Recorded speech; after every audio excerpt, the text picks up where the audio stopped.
আসসালামু আলাইকুম ওয়া রাহমাতুল্লাহি ওয়া বারাকাতুহু। সবাই কেমন আছেন? আলহামদুলিল্লাহ, আল্লাহ আমাকে ভালো রেখেছেন। ইন্নাল হামদালিল্লাহ নাহমাদুহু ওয়া নাস্তাঈনুহু ওয়া নাস্তাগফিরুহু ওয়া নু'মিনু বিহি ওয়া নাতাওয়াক্কালু আলাইহি ওয়া নাউযু বিল্লাহি মিন শুরুরি আনফুসিনা ওয়া মিন সাইয়্যাতি আমালিনা মান ইয়াহদিহিল্লাহু ফালা মুদিল্লা লাহু ওয়া মান ইউদ্লিল ফালা হাদিয়া লাহু ونشهد أن لا إله إلا الله وحده لا شريك له ونشهد أن سيدنا ونبينا مولانا محمدا عبده ورسوله أما بعد فأعوذ بالله من الشيطان الرجيم وما أرسلناك إلا رحمة للعالمين صدق الله العظيم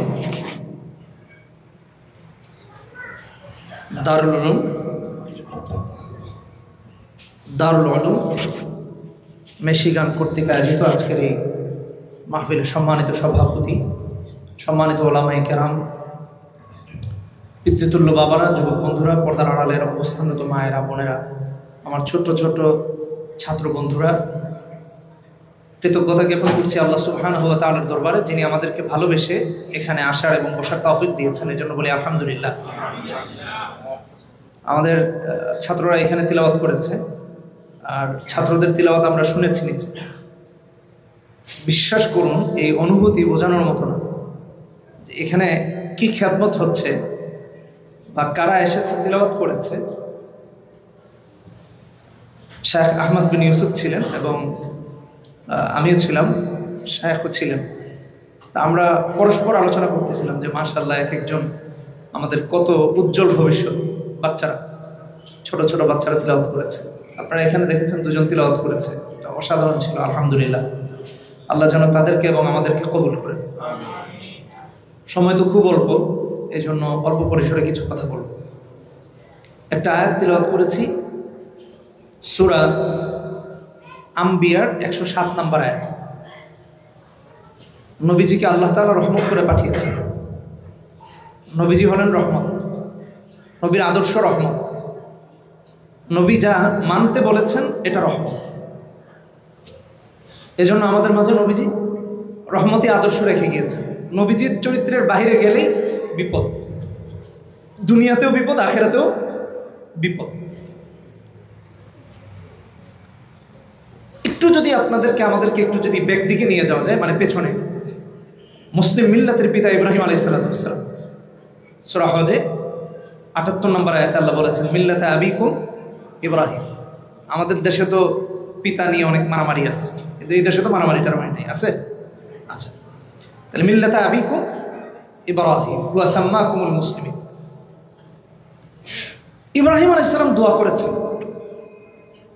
মুহাম্মদ সাল্লাল্লাহু আলাইহি সাল্লামের জন্য। নবীজি আসার জন্য ইব্রাহিম আলাইহিস সালাম দোয়া করেছেন। সন্তানের জন্য পিতার চেয়ে শুভাকাঙ্ক্ষী আর কেউ হয়? একটু চিন্তা করে দেখেন তো, মায়ের চেয়ে, পিতার চেয়ে। ইব্রাহিম আলাইহিস সালাম আমাদের পিতা, আমাদের কল্যাণ কিসে, কার চরিত্রে আমাদের জন্য মুক্তি রয়েছে, এই জন্য ইব্রাহিম আলাইহিস সালাম আমাদেরকে কে গাইড দিবেন, কে আমাদেরকে পথ দেখাবেন, এটা আল্লাহর কাছে দোয়া করেছেন। সূরা বাকারাতে হিফজুল কোরআনে 19 নম্বর পৃষ্ঠায় 129 নম্বর আয়াতে আল্লাহ বলেছেন রব্বানা ওয়াবা'আথ ফীহিম রাসূলাম মিনহুম ইয়াতলু আলাইহিম আয়াতিকা ওয়া ইউআল্লিমুহুমুল কিতাবা ওয়াল হিকমা ওয়া ইউযাক্কিহিম ইন্নাকা আনতাল আজিজুল হাকীম। আল্লাহর কাছে দোয়া করেছেন কাবাঘর নির্মাণের পরে। এর আগের আয়াত রব্বানা ওয়াজআলনা মুসলিমাইনি লাক ওয়া মিন যুররিয়্যাতিনা উম্মাতান মুসলিমাতান লাক ওয়া আরিনা মানাসিকানা ওয়া তুব আলাইনা ইন্নাকা আনতাত তাওয়াবুর রহিম। প্রথম মুসলমানিত্বের দোয়া করেছেন। এরপর বলেছেন আল্লাহ মুসলিমদের থেকে একজন নবী পাঠাবেন, তাদেরকে গাইড দেওয়ার জন্য। কি করবেন? কিতাব শিখাবেন, প্রজ্ঞা শিখাবেন, হিকমত শিখাবেন, আমাদেরকে পুত পবিত্র করবেন, ইলম শিখাবেন। আল্লাহ কবুল করেছেন, সুবহানাল্লাহ বলেন। এবং কবুল করে আল্লাহ তা আবার রিপ্লাই দিয়েছেন কোরআনে কারীমে, অনেক আয়াতে দিয়েছেন। ধরুন সূরা বাকারাতে আছে 151 নম্বর আয়াতে, 2 নম্বর পারাতে 151 নম্বর আয়াত আল্লাহ বলেছেন কামা আরসালনা ফীকুম রাসূলাম মিনকুম ইয়াতলু আলাইকুম আয়াতিনা ওয়া ইউযাক্কিকুম ওয়া ইউআল্লিমুকুমুল কিতাবা ওয়াল হিকমা ওয়া ইউআল্লিমুকুম মা লাম তাকুনু তা'লামুন। সেম শব্দ দিয়ে আল্লাহ জবাব দিয়েছেন যে রাসূল পাঠিয়েছেন। আবার দেখেন অন্য আয়াতে বলেছেন সূরা জুমআ 28 নম্বর পারা আছে, 2 নম্বর আয়াতে বলেছেন ওয়াল্লাযী বা'আথা ফিল উম্মিয়িনা রাসূলাম মিনহুম ইয়াতলু আলাইহিম আয়াতিহি ওয়া ইউযাক্কিহিম ওয়াল্লিমুহুমুল কিতাবা ওয়াল হিকমা ওয়া ইন কানু মিন ক্বাবলু লাফি দালালিন মুবিন। আবার আল্লাহ সূরা আল ইমরানে আল্লাহ রাব্বুল আলামিন 164 নম্বর আয়াতে বলেছেন, লাকাদ মান্নাল্লাহু আলাল মুমিনিনা ইয বা'আথা ফীহিম রাসূলা। এই সবগুলোতে আল্লাহ তাআলা জবাব দিয়েছেন যে মুসলিম মিল্লাতের পিতা ইব্রাহিম আলাইহিস সালাম যেরকম দোয়া করেছেন, আল্লাহ একজন পয়গম্বর আমাদেরকে পাঠিয়ে দিয়েছেন, তিনি রহমত করেন। সুবহানাল্লাহ। তিনি কে? মুহাম্মাদুর রাসূলুল্লাহ সাল্লাল্লাহু আলাইহি ওয়াসাল্লাম। নবীজির নাম শুনলে দুরূদ পড়া এটা তো উম্মতের কাজ, তাই না? দুরূদ শরীফের ফজিলত আরেকদিন আলোচনা করব ইনশাআল্লাহ।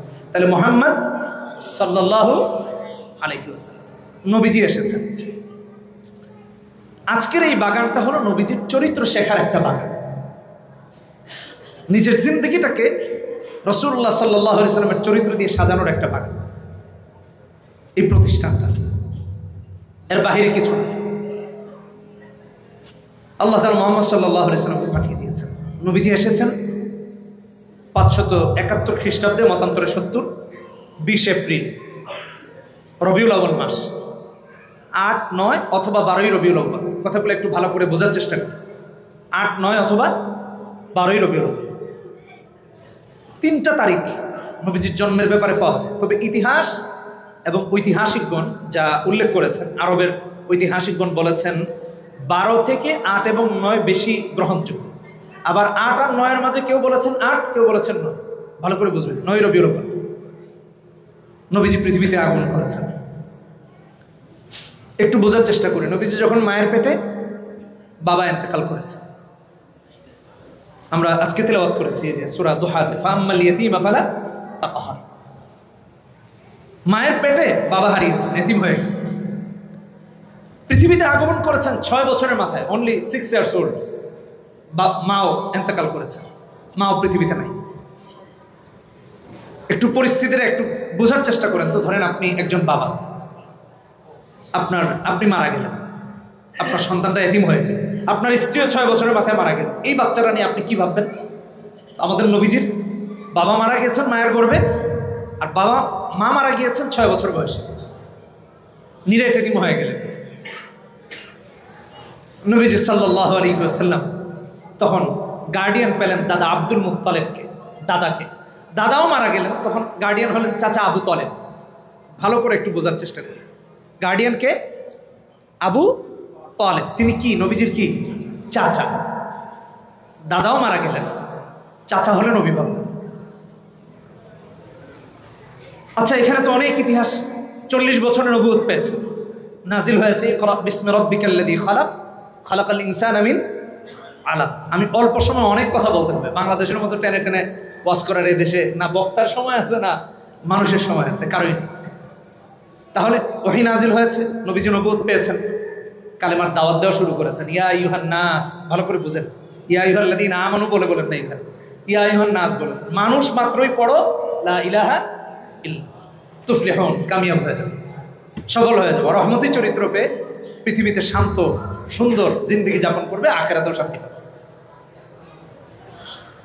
দাওয়াত দিয়েছেন, সবাই দুশমন হয়ে গেছে, সবাই শত্রু হয়ে গেছে।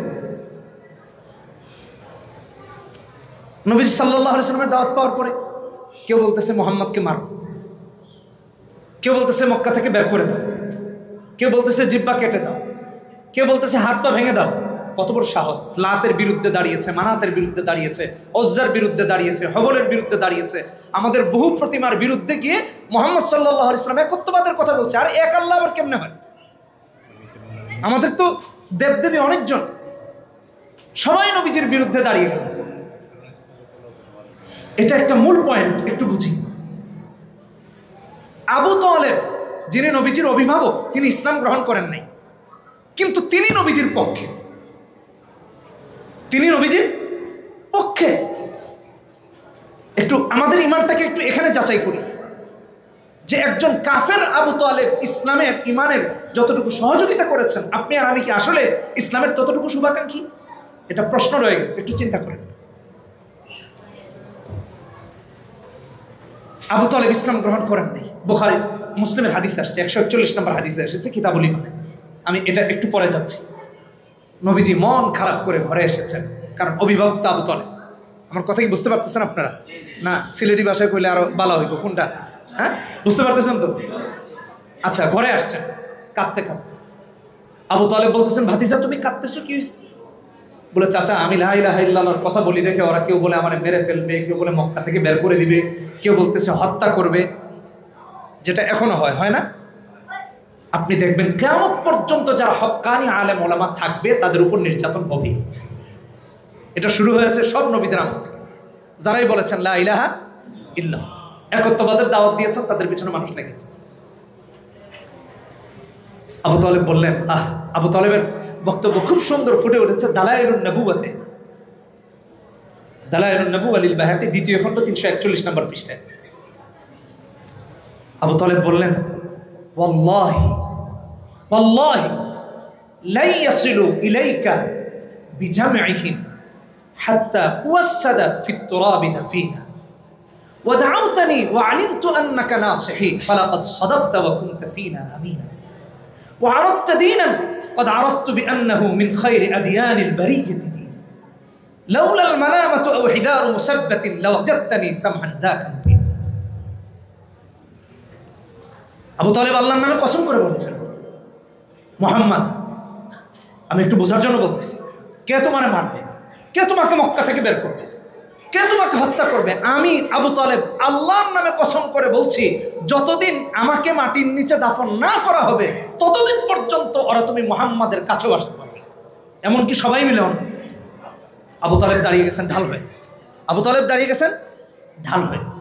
একজন আবু তালেব কাফের হয়ে দাঁড়িয়েছেন নবীজির পক্ষে, আর আজকালকে হাজারো কালেমাওয়ালা আবু জাহেলের পক্ষে দাঁড়াইছে।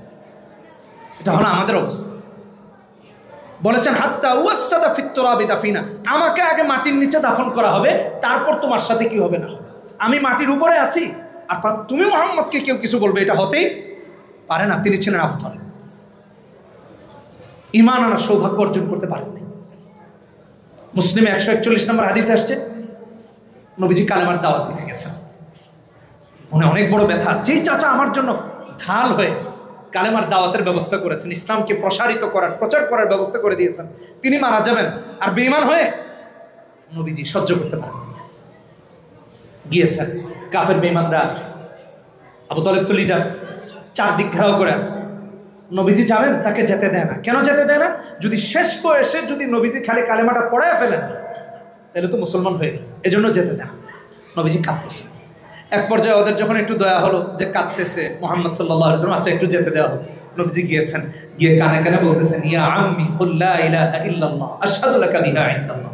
হাদিসের যে আপনি খালি কালেমাটা পড়েন, কিয়ামতের দিন আমি আপনার পক্ষে সাক্ষী দিব যে আপনি লা ইলাহা ইল্লাল্লাহ বলছেন।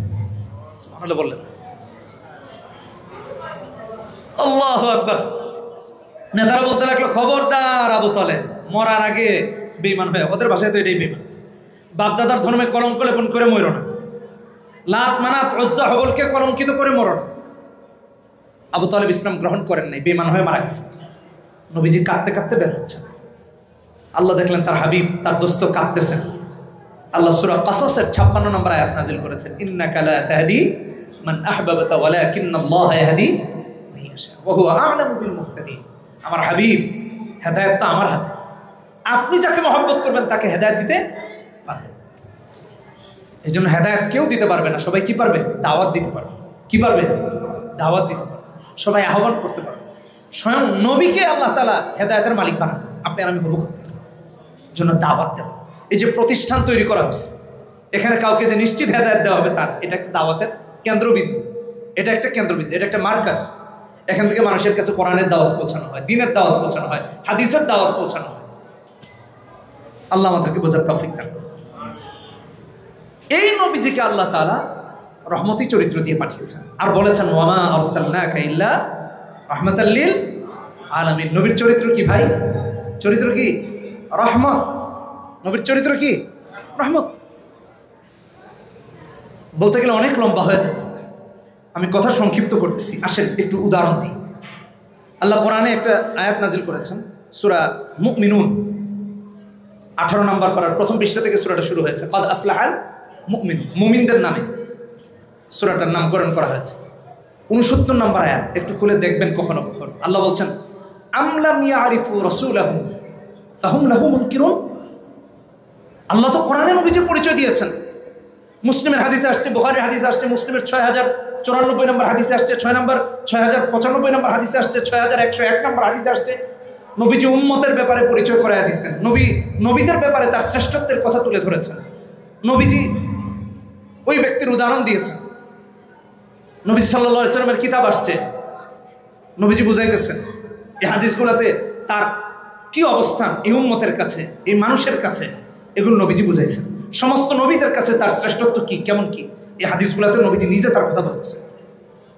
আর আল্লাহ তো বলেছেন ওমা আরসালনাকা ইল্লা রাহমাতাল লিল আলামিন। আল্লাহ এরপরে সূরা মুমিনুন 69 নম্বর আয়াতে বললেন লাম ইয়ারিফু রাসূলাহুম ফাহুম লাহু মুনকিরুন। আসলে আমরা কি আমাদের নবীকে চিনি নাই? কেন অস্বীকার করতেছি? কেন নবীর সুন্নতটাকে সুন্নত মনে হচ্ছে না? কেন রাসূলের চরিত্রকে চরিত্র মনে হচ্ছে না? কেন রাসূলুল্লাহ সাল্লাল্লাহু আলাইহি ওয়াসাল্লামের দাড়িটাকে আপনার আমার কাছে কলিজার টুকরা সুন্নাহ মনে হচ্ছে না? কেন? লাম ইয়ারিফু রাসূলাহুম ফাহুম লাহু মুনকিরুন। তারা কি তাদের রাসূলকে চেনে নাই? কেন তারা অস্বীকার করছে? এই চেনার জন্য এই কেন্দ্রবিন্দু, এখান থেকে রাসূলকে চেনায়া দেওয়া, এই প্রতিষ্ঠানে কোরআনকে চেনায়া দেওয়া, এই প্রতিষ্ঠান থেকে রাসূলুল্লাহ সাল্লাল্লাহু আলাইহি ওয়াসাল্লামের সুন্নাহকে চেনায়া দেওয়া। লাম ইয়ারিফু রাসূলাহুম ফাহুম লাহু মুনকিরুন। আবু তালেব কাফের হয়ে চিনলেন। বুখারী শরীফের একটা বিশাল হাদিস আমি একটু ছোট্ট করে আপনাদের কাছে তুলে ধরব। 3632 নম্বর হাদিস। সাদ ইবনে মুআজ রাদিয়াল্লাহু তাআলা আনহু আর উমাইয়া ইবনে খালফ, একজন কাফের আর একজন মুমিন, ভালো করে বুঝবেন। সাদ ইবনে মুআজ মদিনায় থাকেন আর উমাইয়া ইবনে খালফ মক্কায় থাকেন। সাদ মুমিন, উমাইয়া কাফের। সাদ রাদিয়াল্লাহু তাআলা আনহু মদিনায় থাকেন, উমাইয়া মক্কায় থাকেন। উমাইয়া ইবনে খালফ যদি শামে বাণিজ্যিক কাজে যায় তখন বন্ধু সাদ ইবনে মুআজের বাড়িতে ওঠে, বিশ্রাম নেয়। এটা একটা তাদের রেস্ট হাব বানিয়েছে, জাস্ট যে বন্ধু মানুষ তার ঘরে একটু থাকবো, তারপর যাব বিশ্রাম। ঠিক মক্কায়ও যদি সাদ ইবনে মুআজ আসতেন, নবীজি সাহাবী, তাহলে উমাইয়া যেহেতু বন্ধু তার বাড়িতে। খুব ভালো করে মনোযোগ দিয়ে শুনে। একবার সাদ ইবনে মুআজ মক্কায় আসছেন, নবীজি সাহাবী, বুখারী শরীফের হাদিস 3632 নম্বর হাদিসের স্টোরি শোনাচ্ছি সংক্ষেপ। মক্কায় এসে উমাইয়ার বাড়িতে উঠছে, তখন মারাত্মক রেস্ট্রিকশন মক্কায়। মুসলমান দেখলে মেরে ফেলবে, দেখলেই গ্রেফতার করে। এখন যে খালি আলেমুল আমাদেরকে ধরে, এটা আজকের ইতিহাস নেই, 1450 বছর আগের ইতিহাস।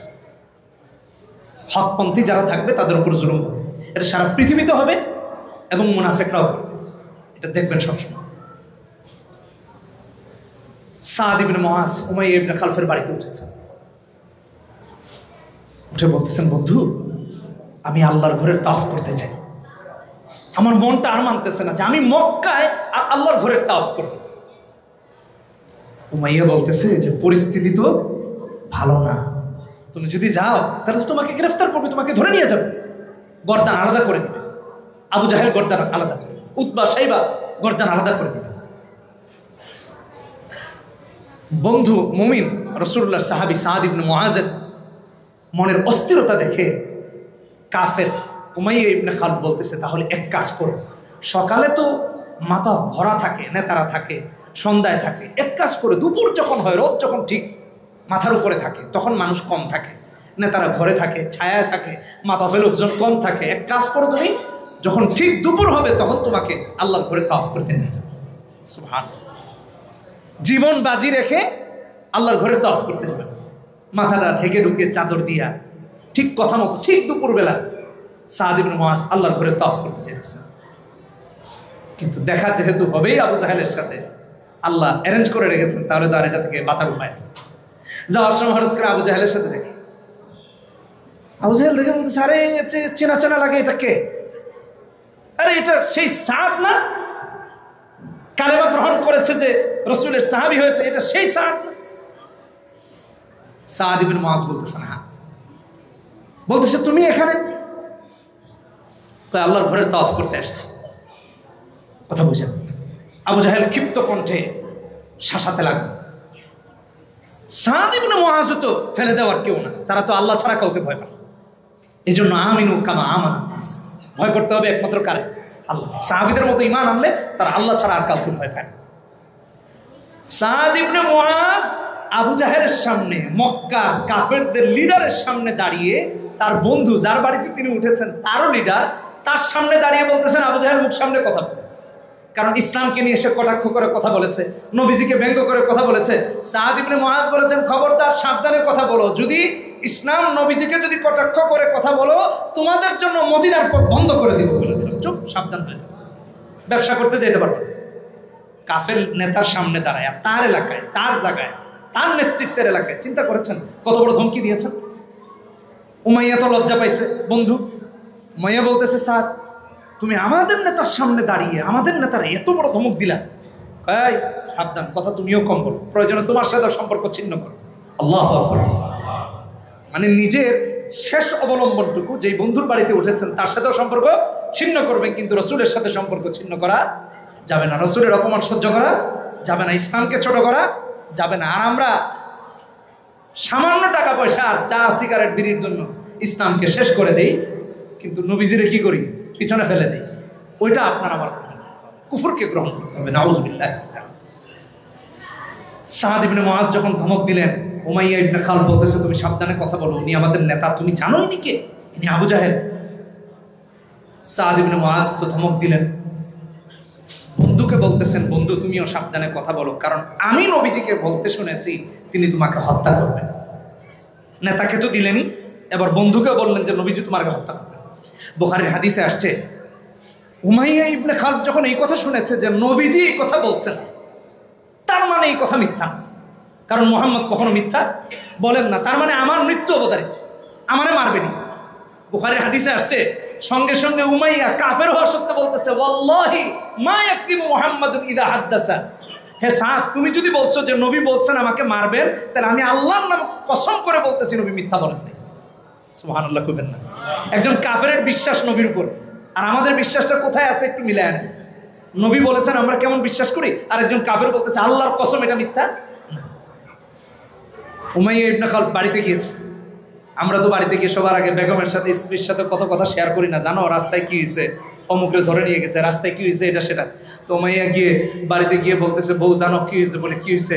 তো মুহাম্মদ সাল্লাল্লাহু আলাইহি ওয়াসাল্লাম নাকি বলেছেন তিনি আমাকে হত্যা করবেন, এটা কি বিশ্বাস করা যায়? স্ত্রীও বলতেছে, বুখারীর হাদিসে আসছে 3632 নম্বর হাদিসে, ওয়াল্লাহি মা ইয়াকদিবু মুহাম্মাদুন ইযা হাদ্দাসা।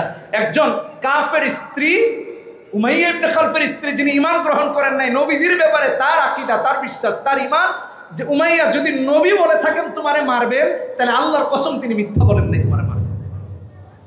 স্ত্রীও বলছে। উমাইয়া ইবনে খালফ মক্কা থেকে আর বাইরে যায় না, কারণ কোন জায়গায় নবীজি তারা মেরে ফেলে, আর বের হয়। দেখেন নবীজির কথা কেমন সত্য। বুখারীর হাদিসে আসছে শেষের দিকে যে বদরের যুদ্ধের ডাক এসেছে। আবু জাহেল নেতারা সৈন্য কালেকশন করতেছে, এই কে কে যুদ্ধে যাবে। তাবলীগের ভাইরা দেখেন না গিয়া বাড়ি বাড়ি গাস্ট করে না, তো যুদ্ধের জন্য সবাইকে গাস্ট করতেছে, কে যাবে। উমাইয়া ইবনে খালদ শুধু পালায়া পালায়া থাকে, যে খবরদার, আমার এমনিই শুনছি মুহাম্মদ সাল্লাল্লাহু আলাইহি ওয়াসাল্লাম মারবে, আমার কি মাথা খারাপ, আমি মরতে যাবো, এ পালায়া পালায়া থাকে, যায়। আবু জাহেল তো ধরে ফেলছেন। একদিন আবু জাহেল বলছেন, এই মিয়া হাতে চুরি পড়ো, ওই যে আমরা বলি না, কি শুরু করলা তুমি, যুদ্ধের নাম শুনলে শুধু পালায়া পালায়া থাকো। আরবরা আবার খুব রেসপেক্ট ছিল আর কি, আত্মমর্যাদা লাগছে। কি ব্যাপার নেতা, আমার এত বড় অপমান করলেন, আমি সবার আগে যুদ্ধে যাব। বাড়িতে গেছে, গিয়ে গিয়ে বউকে বলতেছে, বউ আমাকে রেডি করে দাও, যুদ্ধে যাবো। তুমি কি মুহাম্মদ সাল্লাল্লাহু আলাইহি ওয়াসাল্লামের কথা ভুলে গেছো? না ভুলি নাই। আরে বুঝো না, লিডার আমাকে সবার সামনে অপমান করছে, আমি যুদ্ধে যাচ্ছি না, চাইতেছি ঠিকই, কিছু গিয়া সবার আগে আমি পালায় চলে আসবো, আমার কি মাথা খারাপ, আমি মরতে যাবো। যেখানে নবীজি বলছেন মারবেন, তার মানে আমার তো বাঁচার কোনো সুযোগই নেই। নবী মিথ্যা কথা বলো, সে পালিয়ে আসার চিন্তায় গিয়েছে। আর আল্লাহ বলেন, আমার হাবিব যা বলেছেন তা ফলবে, তুমি যাবা ঠিকই, কিন্তু পালায় আসার সুযোগ। আবু জাহেল তো নেতা মানুষ, নেতারা চালাক হয় না। দেখেন না আপনারা আমার মারামারিতে লাগাই দিয়ে, এরা লন্ডন আমেরিকা আরামে, কথা বুঝেন নাই। আবু জাহেল চিন্তা করলো, যদি উমাইয়া অর্ধেক পথ থেকে যদি পিছপা হয়ে যায়, তাহলে তার গোত্রের, তার অধীনস্থ, তার অনুসারী যারা, এরাও তো যুদ্ধ থেকে পিছপা হয়ে যাবে। তার মানে পরে গার্ড দিয়ে দিয়ে নেওয়া লাগবে, ও যেন পালায়া যেতে না পারে। আবু জাহেলও তারে নজরদারি করে করে যুদ্ধের ময়দান পর্যন্ত নিয়েছেন এবং রাসূলুল্লাহর কথা মিথ্যা হয় নাই। উমাইয়া ইবনে খালদ বদরে নিহত হয়েছে, জাহান্নামী হয়েছে।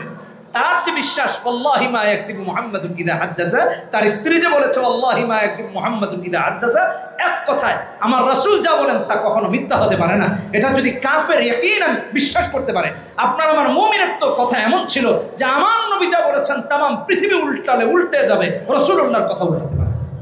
কথা বলেন না ঠিক কিনা ঠিক?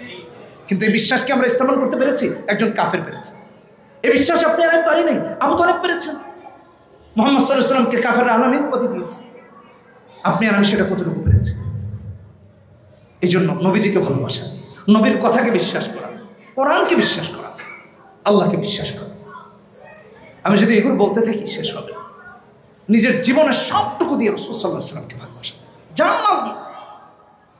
মুসনাদে আহমদের হাদিস আসছে ২০,৪০৯ নম্বর হাদিস, বিশাল হাদিস। আমি ছোট্ট সংক্ষেপে বলতেছি। আবু যর গিফারী রাদিয়াল্লাহু তাআলা, ভালো করে শুনেন। নবী সাল্লাল্লাহু আলাইহি ওয়াসাল্লামের ইন্তেকালের পরে রাবজায় চলে গেছেন, জনমানবহীন মরুভূমিতে চলে গেছেন একাকী বসবাসের জন্য, শুধু আল্লাহকে ডাক। বিশাল স্টোরি, আমি খুব সংক্ষেপে বলছি, একেবারে সংক্ষেপে শেষ। ওখানে গিয়ে বসবাস করতে লাগলেন। নিজের জীবনের অন্তিম মুহূর্ত, মুমূর্ষু অবস্থায় মৃত্যুর শরণাপন্ন হয়ে গেছেন, কাঁদতেছেন। স্ত্রী বলতেছে, স্বামী আমার কাঁদতেছেন কেন? বলতেছে, আমার মৃত্যুর সময় চলে আসছে। স্ত্রী কাঁদতেছে। স্ত্রীকে জিজ্ঞেস করলেন, কেন কাঁদতেছ? বলতেছে, দেখেন এই জনমানবহীন মরুভূমিতে যদি আপনি মারা যান, আপনার দাফনটা কে করবে? কাফনটা কি দিয়ে হবে? আপনার জানাজার নামাজ পড়াবে কে? কাফনের দিক যদি বিবেচনা করা হয়, তাহলে দেখেন কাফনের জন্য আপনার কোনো কাপড় নেই, আর আমার কেনারও তৌফিক নেই। এখানে কে কাফনের ব্যবস্থা করবে আপনার? হ্যাঁ হুজুর, আপনার জানাজার ইমামতি কে করবে? আপনাকে কবর খুঁড়ে কে কবরে রাখবে? এই জন্য স্ত্রী কাঁদতেছে। আবু যর বললেন স্ত্রীকে, যাও এক কাজ করো, একটু গিয়ে দেখো কেউ না কেউ আসবে, তোমাকে কাঁদতে হবে না। সুবহানাল্লাহ বললেন। স্ত্রীকে পাঠালেন, যাও গিয়ে দেখো। স্ত্রী উঠে পাহাড় থেকে, মরুভূমি থেকে দেখতেছে, না কাউকে তো পাই না। বললেন, আবার যাও, আবার যাও। সুবহানাল্লাহ, কয়েকবার গেলেন। মুসনাদে আহমদের হাদিসে আসছে ২০,৪০৯ নম্বর হাদিসে। আবু যর বললেন, আরে যাও, কারণ আমি নবীজিকে বলতে শুনেছি, লা ইয়ামুতান্না রাজুলুম মিনকুম বিফুলাতিন মিনাল আরদ ইয়াশহাদু ইসাবাতুম মিনাল মুমিনিন। সুবহানাল্লাহ। একদিন আমরা রাসূলের সামনে বসা ছিলাম, তো নবীজি বলতেছিলেন, তোমাদের মাঝে থেকে একজন জনমানবহীন মরুভূমিতে মারা যাবে, কিন্তু মুসলমানদের একটা বিশাল জামাত গিয়ে তার জানাজায় অংশগ্রহণ করবে। আবু যর বলতেছিলেন যে ওই দিনের রাসূলের মজলিসে যারা যারা ছিলেন, তার মাঝে আমি ছাড়া আর কেউ বেঁচে নেই। তার মানে নবীজি এই কথা আমার জন্য বলছে, আর আমি এই জনমানবহীন মরুভূমি। স্ত্রী আবার গেলেন, গিয়ে দেখলেন কয়েকজন আসতেছে। জিজ্ঞেস করলেন, এই তোমরা কে? বলে, এই আমি কে, আবু যরের স্ত্রী। তাদেরকে ডেকে নিয়ে আসলেন, সংক্ষেপে বলতেছে। তারা আসলো, এসে বলতেছে, চাচা আপনি আবু যর গিফারী, আপনি এখানে? বলে, হ্যাঁ। বলতেছেন, শোনো, আমার কাছে আমার কাফনের কোনো কাপড় নেই, আমাকে দাফন করার ব্যবস্থা নেই, জানাজার কে করাবে, কে পড়াবে, কোনো সুযোগ ব্যবস্থা এখানে নেই। আমি তোমাদেরকে ওসিয়ত করতেছি, তোমাদের মাঝে থেকে যে নেতা নয় এমন একজন আমার কাফনের ব্যবস্থা করবে। আনসারী যুবক বলতেছেন, চাচা যান, আমি কোনো নেতা না, আর আমার কাপড় দিয়ে আপনার কাফনের ব্যবস্থা হবে, আপনি টেনশন করেন। আবু যর গিফারী মারা গিয়েছেন। সুবহানাল্লাহ। জানাজার ব্যবস্থা হচ্ছে, কাফন দাফন সবকিছু সম্পন্ন হয়েছে, দাফন করবেন, জানাজা হবে। এমত অবস্থায় বিশাল এক বাহিনী নিয়ে আব্দুল্লাহ ইবনে মাসউদ রাদিয়াল্লাহু তাআলা আনহুমা এই দিক দিয়ে যাইতেছেন। সুবহানাল্লাহ। মুস্তাদরাকে হাকিম বর্ণনাটি আসছে। দূর থেকে দেখা বললো, এই কারা তোমরা এখানে? বলে, এখানে অমুক। পরিচয় হল, আবু যর এখানে মারা গেছেন। আল্লাহ, আবু যর মারা গেছে। আহারে, তখন উনি দেখা বলতেছিলেন, নবী সাল্লাল্লাহু আলাইহি সাল্লাম বলেছেন আবু যর রাদিয়াল্লাহু তাআলা আনহুকে, যে হে আবু যর, তুমি একাকী আসছো, একাকী মরবা, হাসরের মাঠে একাকী। এটার একটা স্টোরি আছে, ওইদিকে আর আজকে যাচ্ছি না। তাবুক যুদ্ধের সময় তিনি যাইতেছিলেন। আল্লাহু আকবার। এই ছিলেন সাহাবায়ে কেরামের অবস্থা। এত অট্টালিকা, এত লাক্সারিয়াস জিন্দেগি তাদের ছিল না। দিনের জন্য নিজের সবটুকু তারা দিয়ে দিয়েছেন, সবটুকু তারা দিয়ে দিয়েছেন। ভাইরা আমার, একজন আবু যর গিফার রাদিয়াল্লাহু তাআলা নিজের শেষ জীবনে কি ছিল না? কাফনের মতো কাপড় ছিল। আপনার আমার তো তার চেয়ে বেশি আছে, কি বলেন ঠিক কিনা? বেশি। আল্লাহর কসম, আমার বিশ্বাস, যদি আপনারা সবার তিলাওয়াতটা শুনতেন না, কলিজাটা ঠান্ডা হয়ে যেত। কিন্তু আপনাদেরও এত সময় নাই। তবে দুজন থেকে আপনারা আশা করি অনুমান করতে পেরেছেন। আমরা শুনেছি, কি যে শুনেছি, আল্লাহু আকবার, মনে হয়েছে যে আমেরিকার মাটিতে আল্লাহর এক টুকরা জান্নাত, এটাই মনে হচ্ছে। শুনেন, চক্ষুটা বন্ধ হোক, একটু কথাটা শুনেন। চক্ষুটা বন্ধ হোক, আপনার ছেলে মেয়ে দুদিন পর আপনাকে চিনবে না, আপনার স্ত্রী দুদিন পর আপনাকে চিনবে না। এটা বাস্তবতা। রাসূল হাদিসে বলেছেন, তিরমিজির হাদিস 1432 নম্বর হাদিস, ইযা মাতাল ইনসান ইনকাতা আনহু আমালু ইল্লা মিন সালাতিন। মানুষ মারা যায়, আমলের সব দরজা বন্ধ হয়ে যায়। এখনই আমল করার সময়। চক্ষু বন্ধ, আমলের দরজা। তার মাঝে একটা সদকায়ে জারিয়া, একটা উপকারী ইলম, আরেকটা হলো নেককার সন্তান, আরেকটা কি? নেককার সন্তান। এই তিনটাই হলো এই প্রতিষ্ঠানের সাথে রিলেটেড। আরো হাদিস আসছে তিরমিজির হাদিসের মধ্যে 4038 নম্বর হাদিসে রাসূল বলেছেন, তাবুকের যুদ্ধের সময় রাসূল সাল্লাল্লাহু আলাইহি ওয়াসাল্লাম বলেছেন, ইসলামের জন্য তোমরা কি কি দিবা? আবু বকর সিদ্দিক রাদিয়াল্লাহু তাআলা যা ছিল সব নিয়ে আসছেন। ওমর রাদিয়াল্লাহু তাআলা ধন সম্পদে ভরপুর, তিনি চিন্তা করছেন আজকে আমি বিজয়ী। তিনি নিজের সব সম্পত্তির অর্ধেক নিয়ে আসছেন। নবীজি বলেন নাই, ওমর তুমি কতটুকু আনছো, আবু বকর তুমি কতটুকু আনছো? আল্লাহই জানায় দিয়েছেন।